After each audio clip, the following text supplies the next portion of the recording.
Story 1. It keeps happening. Usually, it's enough to say, I don't work here. Sometimes I'll still help anyway. It's honestly no big deal.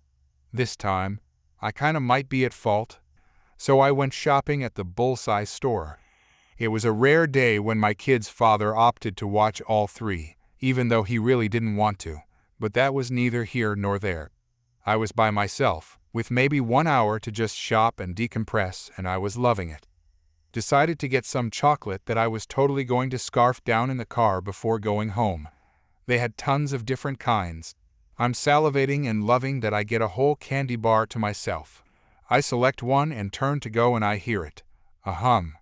Now there's a couple different tones one can take that sound. There's a general, sorry to bother you but please. I had a frog in my throat, and there, let me speak to your manager. Guess which one I got? Okay, it's okay. I can do this. Just be polite and she'll go away. Nope. Karen, I need brand candy bar. Where is it? Me. Deep breath. If it's not on the shelf, perhaps the workers either ran out or haven't restocked. Well, go look. I do not work here. Yes, you do. You're wearing red. She's right. Me? I still don't work here. Karen, yes, you do. It's red.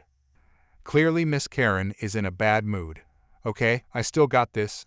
Bad mood or not, red shirt or not, I can't just go in the back of the store. So I opted to just stand there and stare at her, very casual-like. She asked if I was deaf and why I wasn't saying anything. Kept standing there, not moving. Now she reads the front of my shirt. This is what she sees. Not my exact shirt, as the picture of the feet is different and mine was of course red. But the words are the same. I'm big into novelty shirts and everyone in my family knows that's usually all I ever want. That and chocolate. I'm easy to please. Karen, are you threatening me? How dare you? You stay right there, young lady. I'm getting your manager. I just shrugged and kind of walked off, grabbing my chocolate. Oh, chocolate, how I do love you. Let me count the ways, and going to self-checkout. I thought I heard her voice as I was leaving, but I'm not sure. I'm sure she was just having a bad day. Maybe she didn't take her meds, or maybe she was looking for a fight. Don't know, don't care. I had my chocolate. Mine, all mine. Story 2. About 3 weeks ago, I made a post about my mother pulling another one of her situations. When it happened, I thought that her audacity couldn't possibly reach new heights, but as always, I was wrong. All of my previous posts are about my piece of work mother. She always says how she only wants the best for me and similar things, yet she never behaved so. What stands out the most is what she did and said to break me up with someone who simply doesn't fit her. I'm going to call her Eva.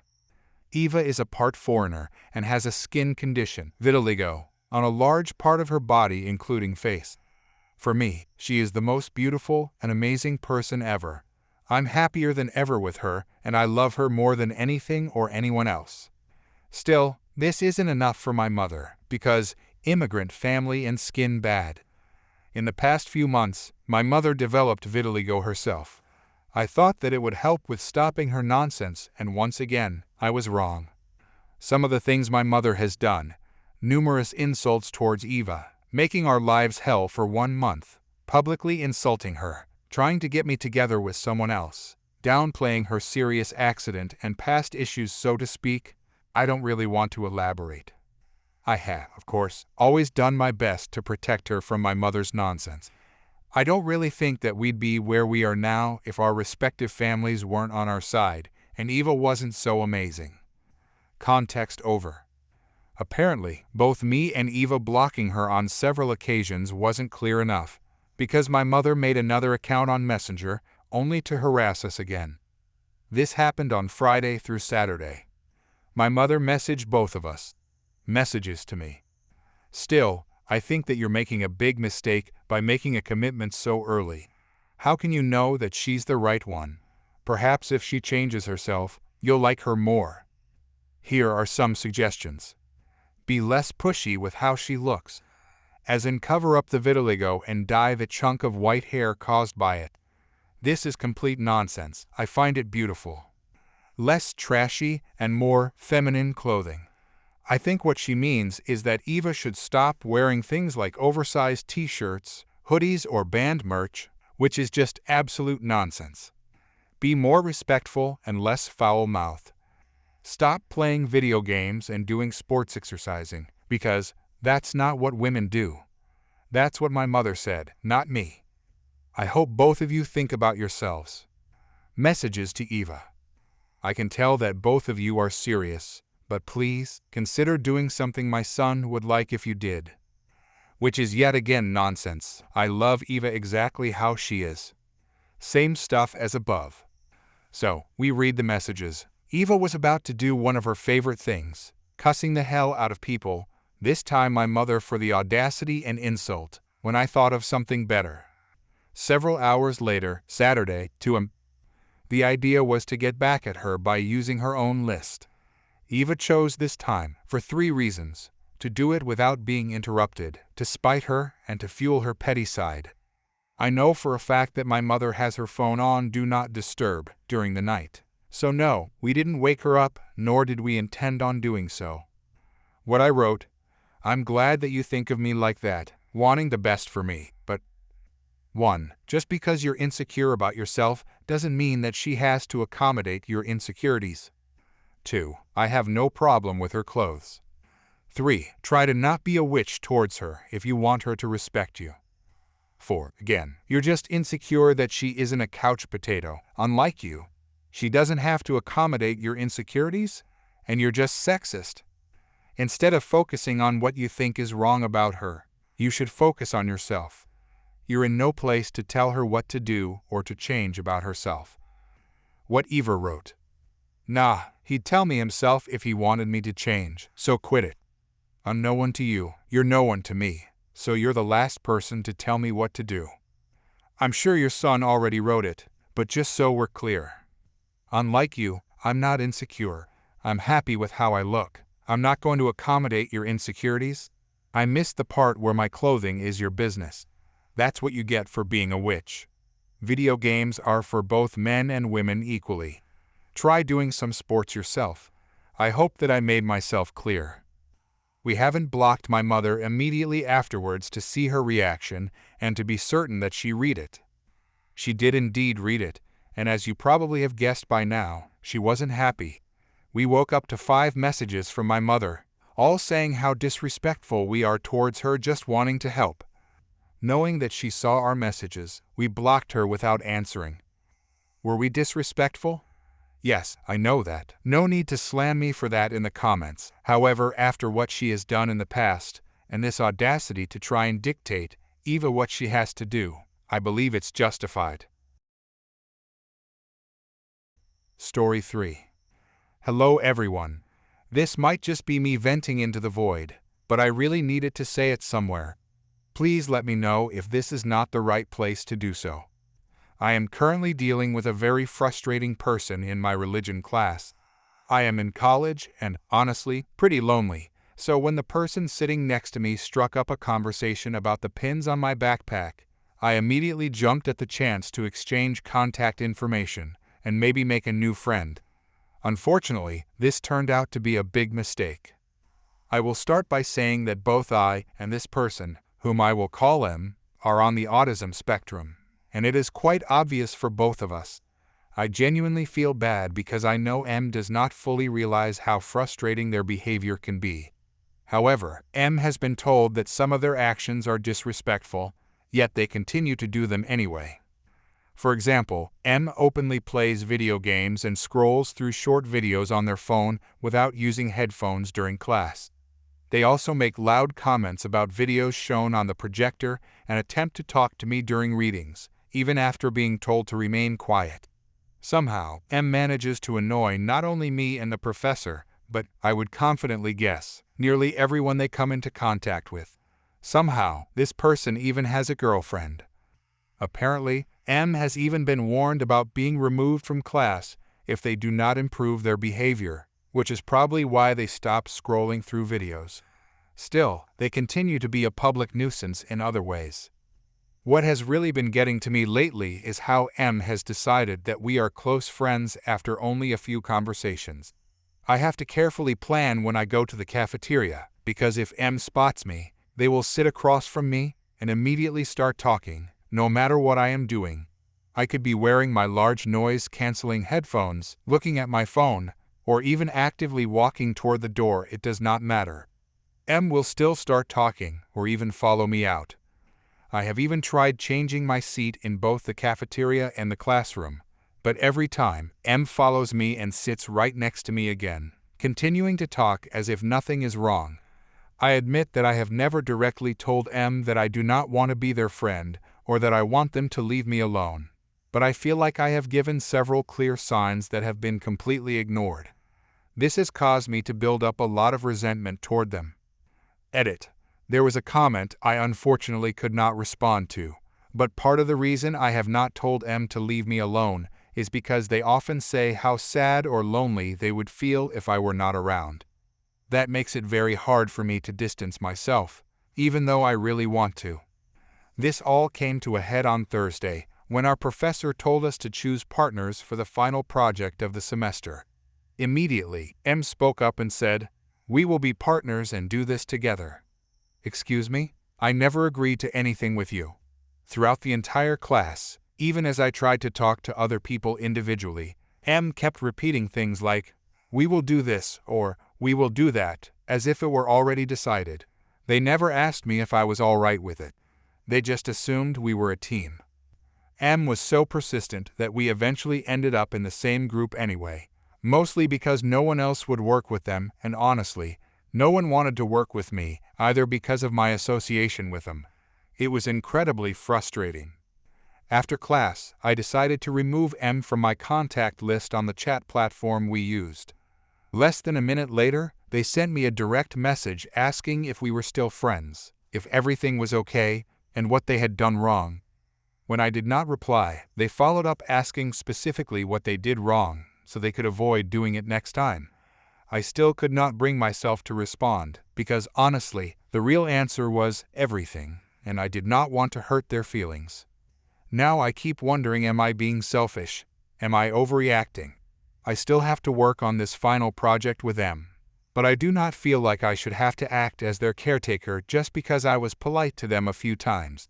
It makes me feel guilty, though, because I see so much of my younger self in them. Back in middle school, I was almost exactly like them, awkward, talkative, and unaware of how my behavior made others uncomfortable. But over time, I worked hard to change. I studied how to read social situations and how not to make people uneasy. I still make mistakes sometimes, but when I do, I acknowledge them and apologize. M, on the other hand, has never once apologized for anything. There comes a point where it is not about an inability to pick up social cues anymore, but rather about wishful thinking or a refusal to accept boundaries. We barely even know each other, and yet they act like we are lifelong friends. Out of everything they have done and everything I have let slide, they crossed a line when, whether intentionally or not, they took away my ability to choose who I want to spend time with. That is something I cannot accept. At this point, I honestly do not know how to move forward. I still have to finish this project with them, and avoiding them completely is not an option. But I feel drained every time I have to deal with them, and I am running out of patience. Thank you for reading all the way to the end. I really appreciate anyone who takes the time to listen. I am open to any thoughts or suggestions on how to handle this situation, especially from people who may have gone through something similar. Story 4. I started playing guitar when I was 12. Now I'm 18 and part of a band that practices twice a week at this music studio downtown. It's nothing fancy, just a converted warehouse with a few soundproof rooms, but it's home to me and my bandmates.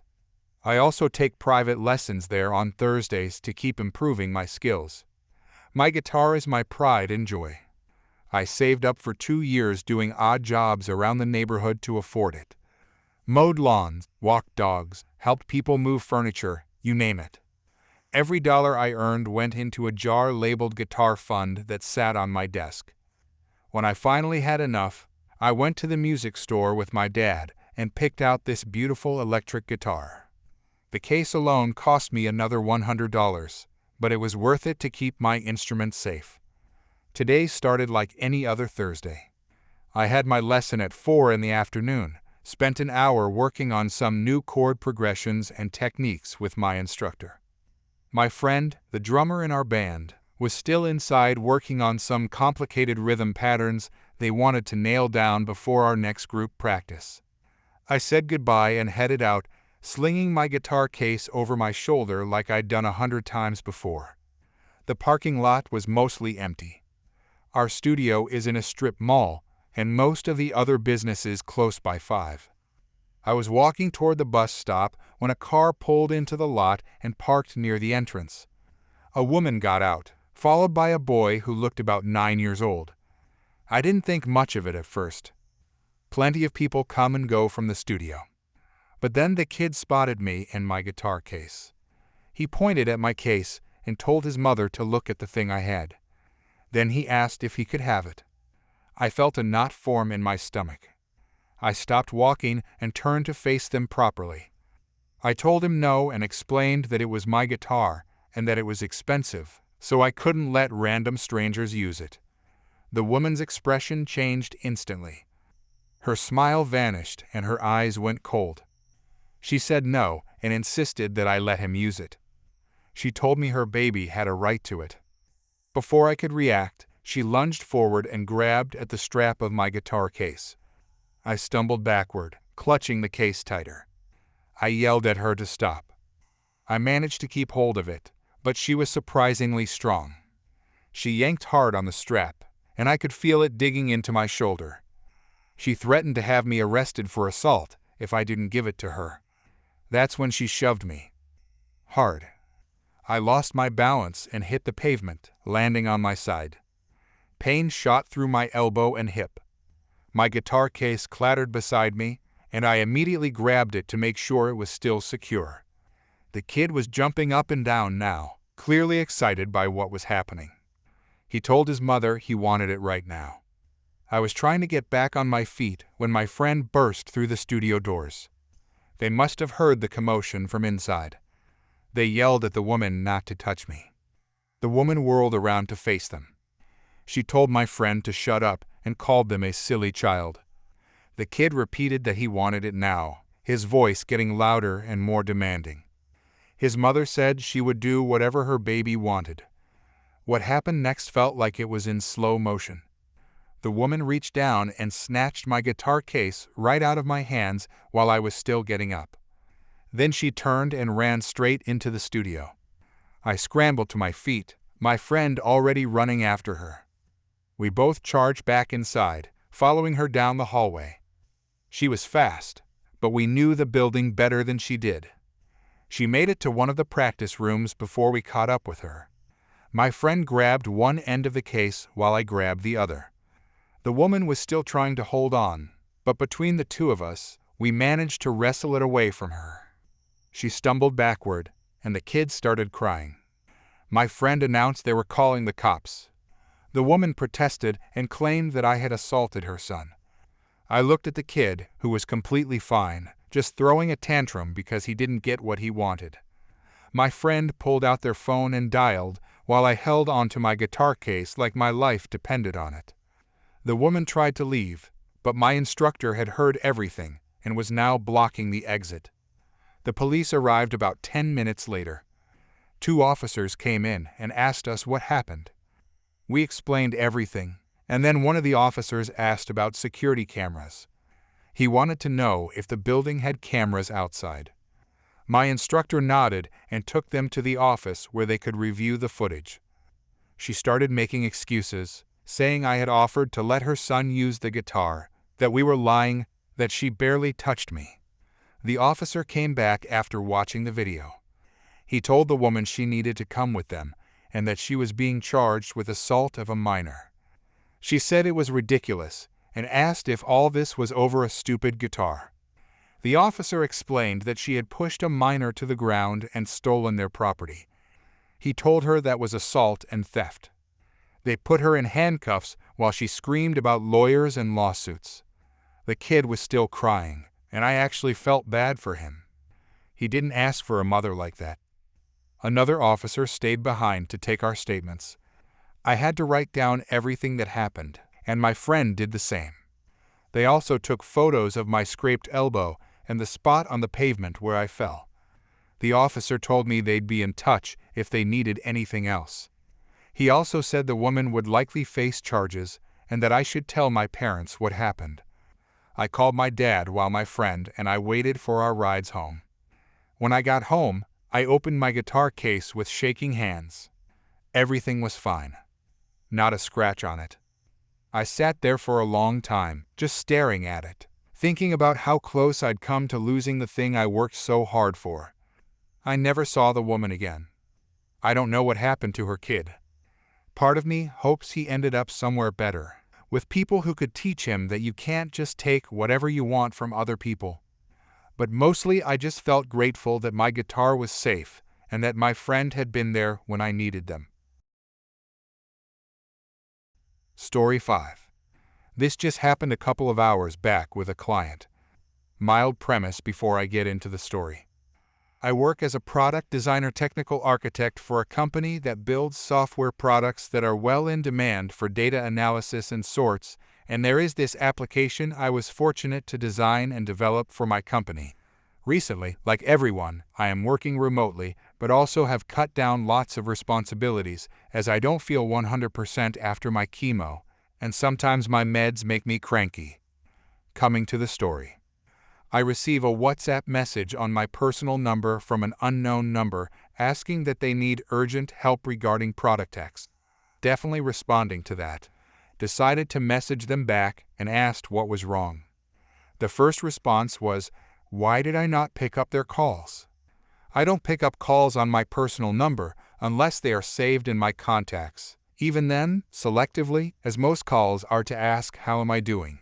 Also, here is an unpopular opinion. Just because we live in an era where communication is possible 24/7 doesn't mean I am supposed to be available 24/7.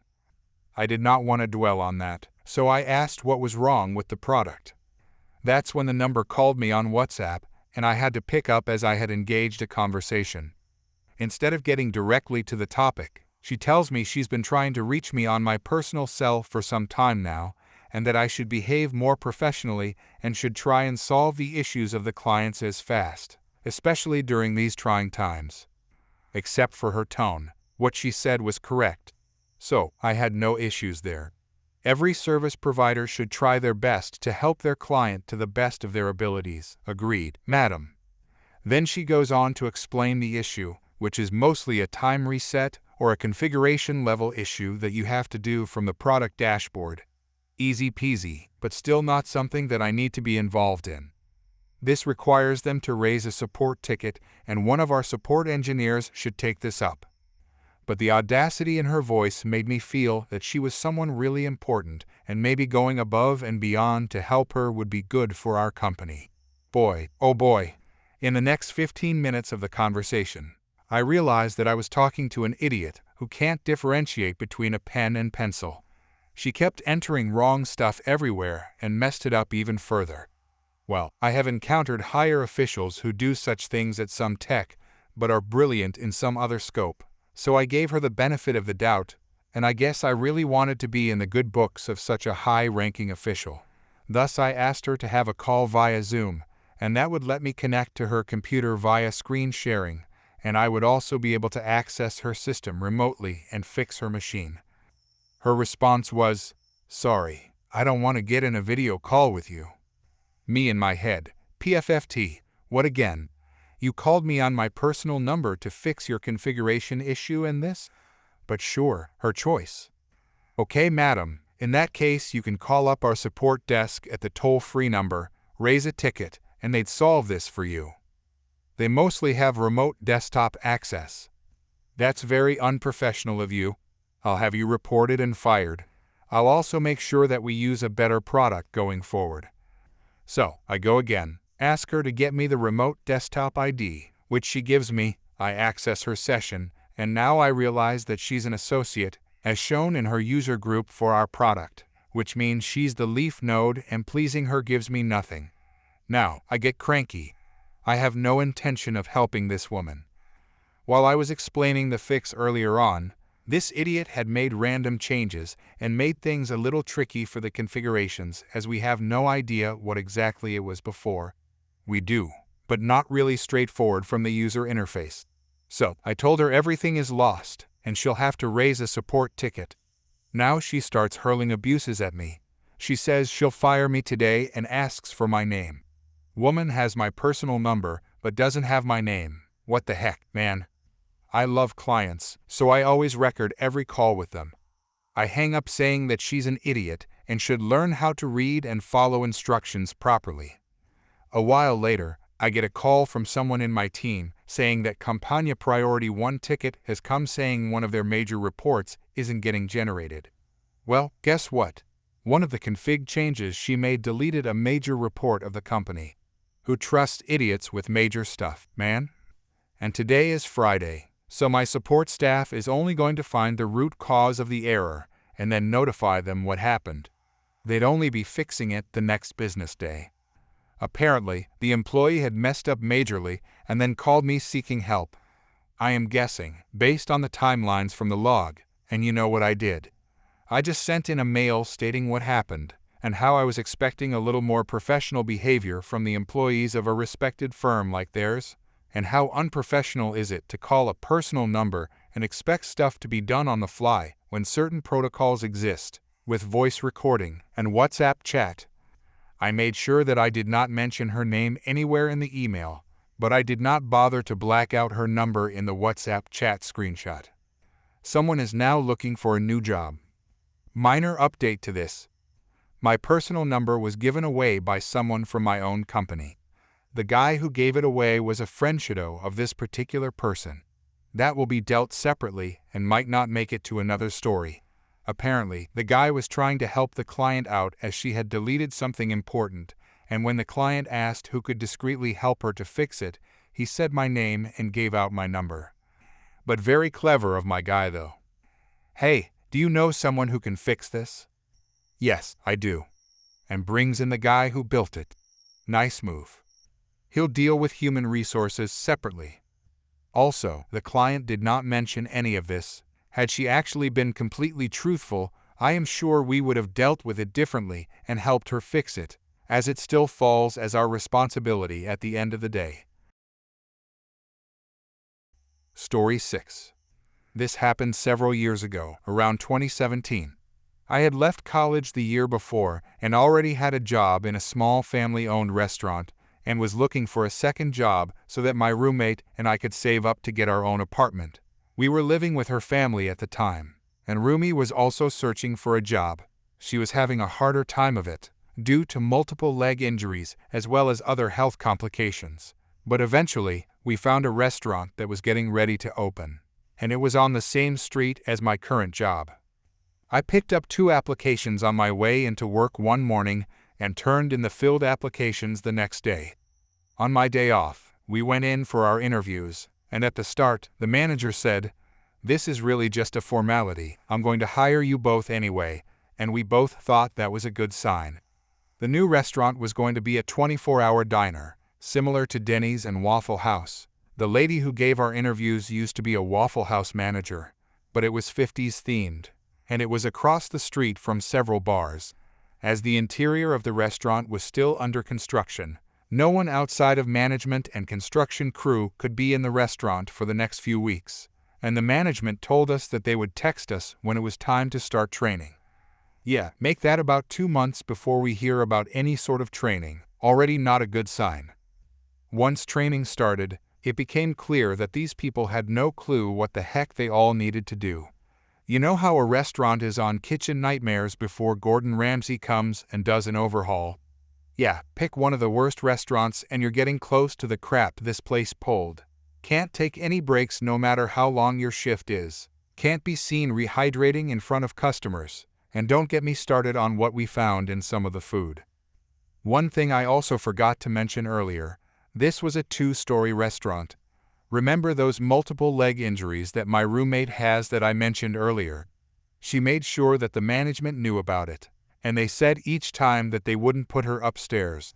That night of the soft opening, it was clear that they had lied, because they put her upstairs, meaning that she would have to go up and down the stairs to get the food for her tables multiple times a night with a bad leg. And when she asked to switch sections with another girl, the managers told her to get over it. One of the other waitresses was the manager's niece, and major favoritism was given to her. This girl had no clue what the heck that she needed to do. She kept dropping everything, took forever to key orders in the computer system, and couldn't even mix a basic vanilla milkshake. On the soft opening night, the niece and my roommate were in similar sections, and my roommate would often help out the niece with figuring out the system. Slightly in the niece's defense, this system was a witch and would repeatedly crash multiple times a day. Well, guess who went to her auntie and said that my roommate had shoved her off of the computers and was stealing her customers? After the soft opening, the managers just seemed to be itching for a reason to fire me and my roommate.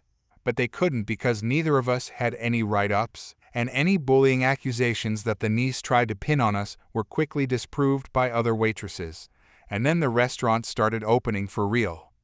July 13, 2017 was when the pot boiled over. This was one of my days off, but Rumi had to work that night. My aunt and uncle from Minnesota were in town that night, and my parents called me and offered to all go to dinner that night at the diner to help support my roommate. Well, the kitchen screws up again, and it's so bad that my uncle asks to speak to the manager. He was very open to my family about what his complaint was. The kitchen had royally screwed up the Reuben sandwich that he had ordered. But the manager told Rumi that my uncle's complaint was about her service. I stayed behind, since I was her ride, and Fam left. She was in a section downstairs this time. About half an hour after Fam leaves, I had a milkshake on hold and looked around the restaurant and realized that I didn't see Rumi. I had seen her a little bit ago leaning against the wall and figured her leg was bothering her. But I don't see her anymore, so I started looking for someone to ask them for that milkshake. Almost as soon as I realize this, I see her coming down the stairs. She doesn't look towards me, but instead goes behind the milkshake bar, and I hear her politely ask for one of the other waitresses to let her by, so that she can get her backpack. As soon as I heard that, my heart dropped. I knew exactly what had happened, why she had been upstairs. That's where the office was. I packed up when I saw her go into the restroom, and she came out in her street clothes. We had uniforms at this diner. I was ready to go, and one of the hosts came over to us asking if we were okay. She brushes by him and exits the building, and I simply tell him to cancel the milkshake and follow Rumi out of the restaurant. He follows us asking if everything's okay, and Rumi turns around and exclaims, "They fired me because I leaned against the wall for 45 seconds. Oh, hell no. I ask her to wait for me and go back into the building. Fortunately for me, one of the managers is already downstairs, and I call to her to get her attention.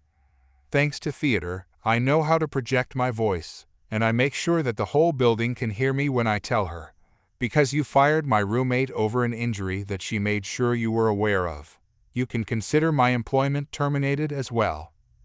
Come to find out the whole story from Rumi later. Managers had been creating false write-ups for her and false complaints, like my uncle's, and all sorts of other crap, like the fake bullying charges, to use as an excuse to get rid of her. And now comes the part that you've been waiting for, the revenge. See, Rumi's family knows some people who are pretty high up in the city-state, such as the city sheriff and one of the senators of our state. So, one of her family members got her a meeting with said senator, and she told him everything that this diner had done. He gave her the contact information to both the labor board, as well as a little company called OSHA. Don't know if you've heard of them? While she got in contact with them, I started a hashtag on Facebook, spreading the story, and asking my friends to do the same. Whenever she and I were in town together and were having conversations with the locals, any time that the conversation turned to good restaurants in the area, we made sure to warn them about the treatment that they gave to their staff and asked them to spread their story. It got to the point where the Rumi even overheard other people, even lawyers, talking about it on the streets and in the coffee shop that she stayed in while waiting for me to get off of work. My boss at my primary job knew everything that was going on at this diner, having heard both me and Rumi express our concerns and frustrations, and once we were no longer working there, she and the rest of her staff joined us in cracking jokes and throwing major shade at this diner. I still remember fondly to this day her saying that the drunks are the only reason that place is staying open. Even some of my co-workers were lurking for dirt on this diner, and on November 13th, 2017, literally 4 months to the day that they pulled that crap, the cook at my job asked me, "So, did you hear that the diner's closed now?" Wait, what? I had to pull out my phone and check. Sure enough, there it was in the local news. The diner was closing their doors, effective immediately.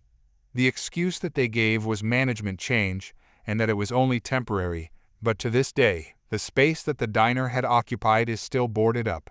Rumi and I went out for celebratory milkshakes that night. We didn't expect that the whole place would be closed down, but we do not regret making those calls or Facebook posts.